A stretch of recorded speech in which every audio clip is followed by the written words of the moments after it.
It was a cold, crisp night in New York, about 8 or 9 years ago. I was 19, maybe 20, full of the kind of youthful confidence that makes you feel invincible, yet naive enough to not fully grasp the impact of my actions. My friends and I were making our way back to our hotel, laughter bouncing off the walls of Grand Central Station. The city was alive, its energy pulsing through every crack and crevice, but my mind was somewhere else. That's when she appeared.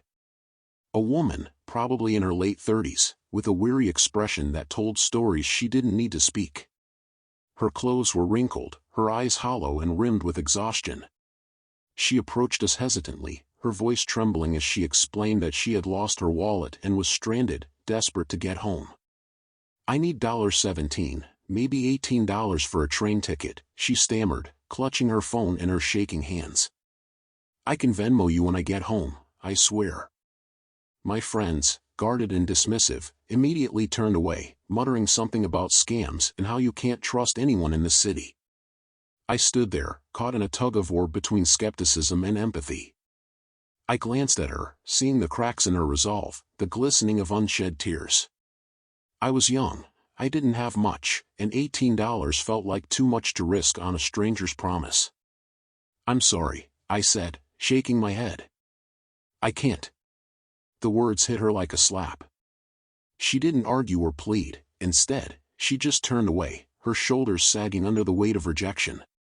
As she walked off, she started to cry, her sobs echoing through the bustling station, blending with the distant sound of train whistles and the endless announcements of arrivals and departures. I felt a knot tighten in my stomach. I tried to offer a solution, grasping at straws. "Can the station attendant help you?" "They already refused," she said without turning back, her voice thick with the kind of despair that no one should carry alone. Back then, I didn't think much of it. My friends shrugged it off, and we went on our way, the incident quickly fading into the background of our night. But now, years later, the memory gnaws at me. I can still see her face, the lines of stress etched deep, the tears that I didn't bother to wipe away. I lie awake, replaying that moment over and over, each time wishing I had done something, anything, to help her. What was the risk of losing $18 compared to the weight of her distress? It wasn't just the money. It was the hope she needed in that moment, a glimmer of kindness from a stranger to remind her that she wasn't alone in a city that can chew you up and spit you out. I think of the possibilities. Did she find another way home, or was she left wandering the streets, cold and afraid? Did anyone else offer her the compassion I denied? I'll never know what happened to her that night, and that uncertainty haunts me. To the woman I turned away, I am sorry. I wish I could go back, hand you that $18, and lift even a fraction of the burden you were carrying. Wherever you are, I hope you made it home safe. But the guilt doesn't end there. It's not just a single act of refusing a stranger, it's the way that moment changed me, the way it cracks open the layers of who I thought I was and reveals the uncomfortable truth underneath. I often wonder why I hesitated. Was it fear?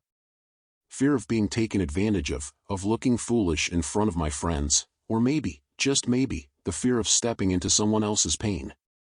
I replay the scene in my mind like a haunting film reel, her tear-streaked face, the trembling words that barely broke through the station's chaotic noise, the unspoken plea for humanity. Each time I watch it unfold, I see myself standing there, frozen, letting an opportunity for kindness slip through my fingers. In that single moment, I had the power to change her night, maybe even her perception of people, but I chose caution over compassion.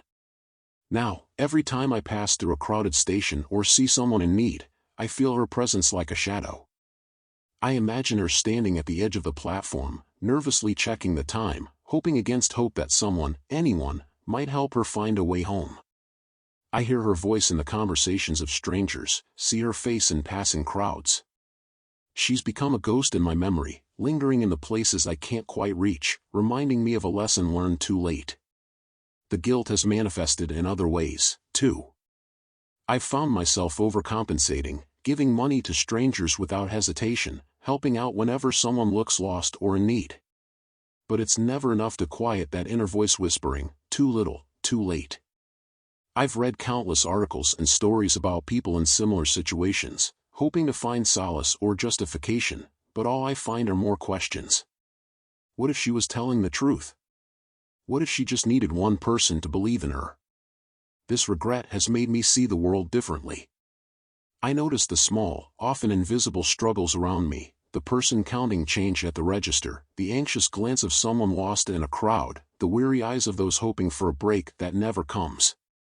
And I notice myself, too, the version of me that I'm not proud of, the one who let her walk away. I've tried to forgive myself, but it's hard when you're not sure what happened after you closed the door on someone's vulnerability. I think about all the times I've been stranded, lost, or just needed a little kindness to get through the day, and how grateful I was when someone extended their hand. It's those moments that make us human, that connect us in ways that transcend our differences. I've told this story to friends, hoping to make sense of it, to find some kind of redemption in sharing my regret. Some tell me I did what anyone would do, that it's easy to fall victim to scams in a big city. Others have looked at me with a mix of disappointment and empathy, knowing that we've all made choices we'd give anything to change. But none of their words soothe the part of me that still feels responsible. I've started carrying a little more cash now, just in case. It's a small gesture, a symbolic promise to myself that I won't turn away next time. I won't let fear or doubt override compassion. I won't miss another chance to be the person I wish I had been that night. To the woman I failed, I wish I could find you, just to say I'm sorry, to give you the help I couldn't muster back then. I hope you made it home. I hope you found the kindness you deserved. And I hope, wherever you are, you've forgiven me in a way I've yet to forgive myself. Some nights, when sleep feels distant and the silence of my room is too loud, I imagine finding her again. In my mind, I'm back in Grand Central, but this time, I'm different. I see her before she sees me, and I recognize the anxiety in her eyes. I walk up to her, without hesitation, and press the money into her hand before she can even ask. She doesn't have to explain, there's no need for tears. I tell her, it's okay. You'll get home. It's a simple moment, but it's a moment of grace, one I wish I could rewrite into reality. But life doesn't give us ReadIT. Instead, it offers us the heavy weight of our choices, the constant presence of what-ifs that keep us up at night. I've thought about how this incident has changed the way I view people. There's a bitterness that comes with realizing how easy it is to ignore someone's humanity when it's inconvenient. It's the kind of bitterness that twists in your gut when you look back and realize how small and scared you were, how fear of losing a few dollars blinded you to someone else's suffering.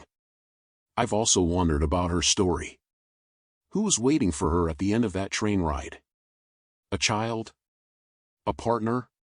Was she rushing home to a sick relative, or was she simply trying to get back to some semblance of normalcy after a day gone wrong?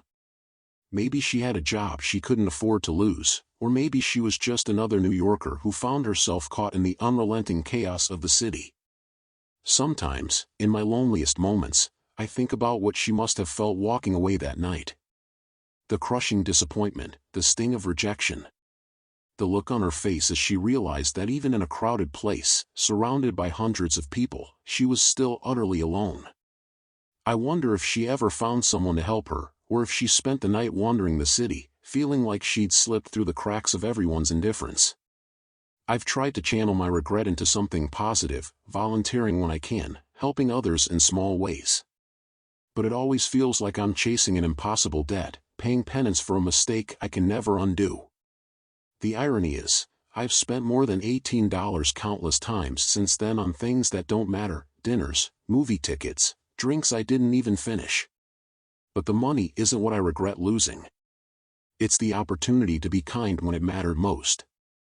Each time I pass through Grand Central now, I look for her, even though I know it's futile. The station is always bustling, filled with new faces and endless stories, but hers is the one I can't forget.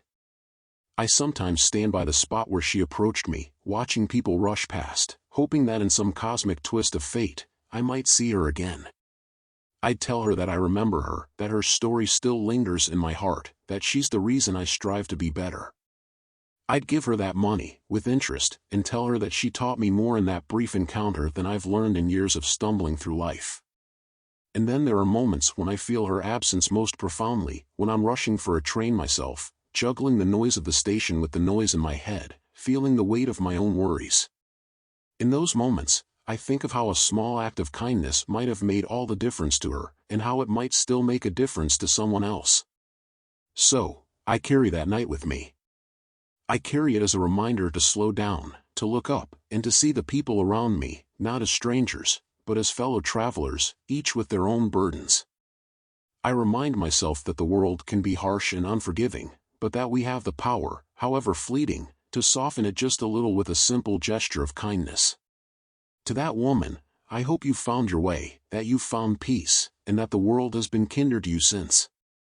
And though you may never know it, you left a mark on my heart that night, one that drives me to be better, to never look away from someone in need, and to always remember that in the vastness of this city, we are all just trying to find our way home.